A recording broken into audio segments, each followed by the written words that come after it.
Welcome back, children, to your next video class. Hope you all have given your online exam very nicely.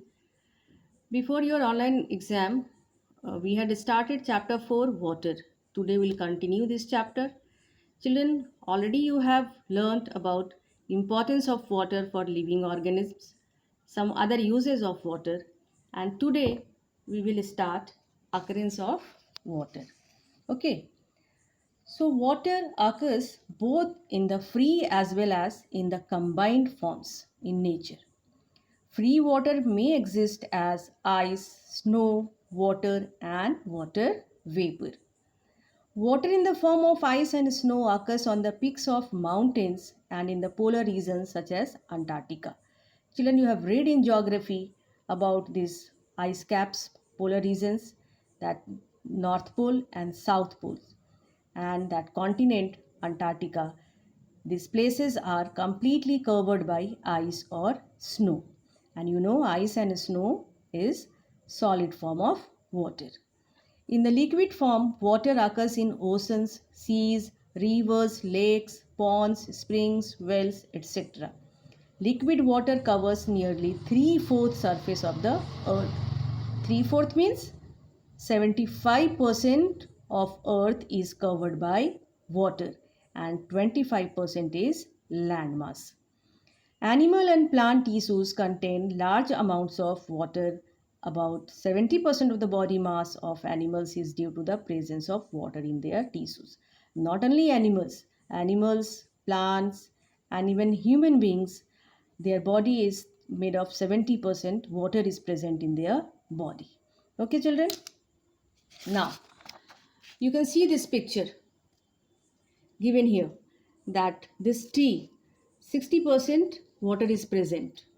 In human body 70% water is present. In elephant 80% water is present. And in vegetables and fruits 90%, sometimes more than 90% water is present. Okay. Next is sources of water in nature.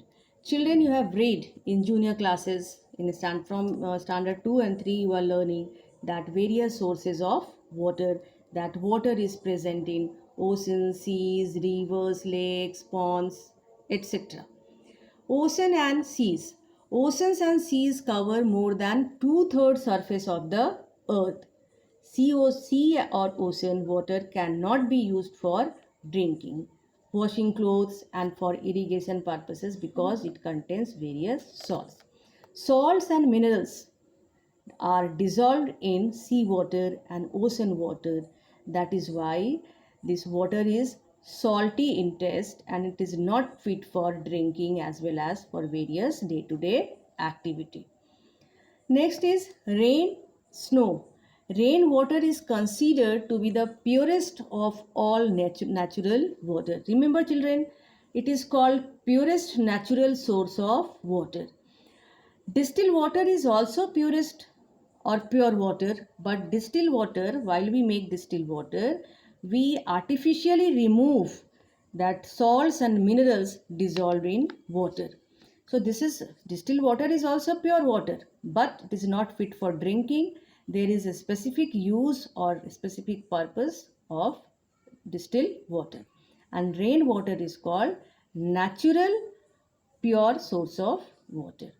A major portion of water on the earth is present in the form of snow or ice. Most of the fresh water is frozen in glaciers and polar ice caps. Children, you know that all big rivers like Ganga, Yamuna, they come out from their origin as various glaciers like Gangotri and Yamunotri, and water is present there in frozen form, that is in form of snow or ice. Rivers, lakes, ponds, these are called surface water sources. Lakes and ponds are large reservoirs of water. In rivers, water flows from hilly areas towards seas. You know that water of rivers flows from river to seas. Flowing water of rivers is collected in dams constructed over the rivers. The stored water is used for irrigation and also for generating hydroelectric power. Children, you all have been to Mathan Dam. It is very near to Dhanbad, and you all have seen that electricity is produced there, is generated there by using water, and it is called hydroelectric power. And that water is also used for irrigation purpose. Children, did you know that seas and ocean contain 97.4% of total water available on the earth, but it is salty in nature, so we cannot use for drinking or other purposes in our day-to-day life. Children, there are two words we use. One is desalination and the second one is reverse osmosis. What is desalination? Desalination is the process of removal of the dissolved salts from the sea or ocean water. And desalination of sea or ocean water on large scale is done by a process, and that process is called reverse osmosis. Okay.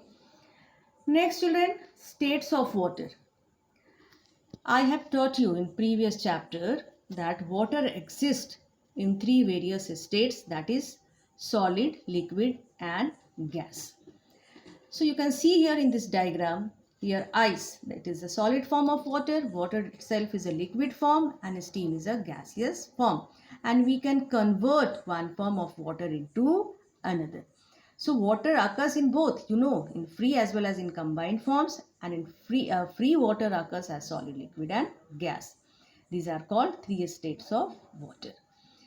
These three states of water can be changed into each other by changing temperature as shown in diagram and equation. You can see here ice while we heat ice, it changes into liquid water, and being heated it changes into steam, and steam after cooling changes into water, that is liquid water, and liquid water on cooling becomes ice.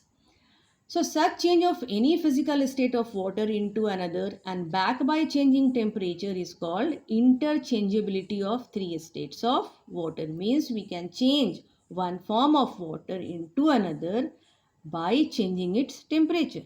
So what we do in that case, either we increase or decrease temperature. While we increase temperature, what we do, we are giving energy. Energy means energy in the form of heat. What is heat? Heat is a form of energy. So thus whenever there is a change of a state, energy as heat is either absorbed or evolved. Two things happen. One, heat is absorbed or heat is evolved. Number one, when ice melts, heat is absorbed. When water vaporizes, heat is absorbed. When water vapor or steam is condensed to water, heat is given out, means heat is evolved. When water is solidified to ice, heat is given out, means heat is evolved. So either heat is, you can see here that either heat is absorbed or heat is evolved while there is a change of state of water. The use of room coolers during summer is based on the fact that evaporation causes cooling. The water dripping on the mats absorbs heat from the incoming hot air and cools it down. So what happens, children? We all use water cooler, that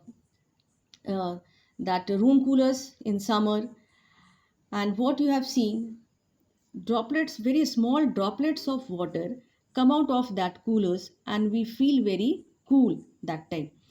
So what happens that time? That water droplets evaporate in that area in atmosphere, and our room or that area becomes cool. The heat energy of steam is used to run steam engine. Steam engine is not very common nowadays. You can see here in Dhanbad and near about Dhanbad that electric engine or diesel engine. But there are some far places in India where still steam engine is used, and steam engine is run by steam. The heat energy of steam is also used in steam cooking. Idlis are cooked by steam cooking method. Children, you have seen your mother cooks idlis. Momos you all have seen. You like momos, and idlis and momos are steamed food. We call steamed food. Why? Because these foods are cooked by using steam. So these are the uses of steam. Okay children, it's all for today.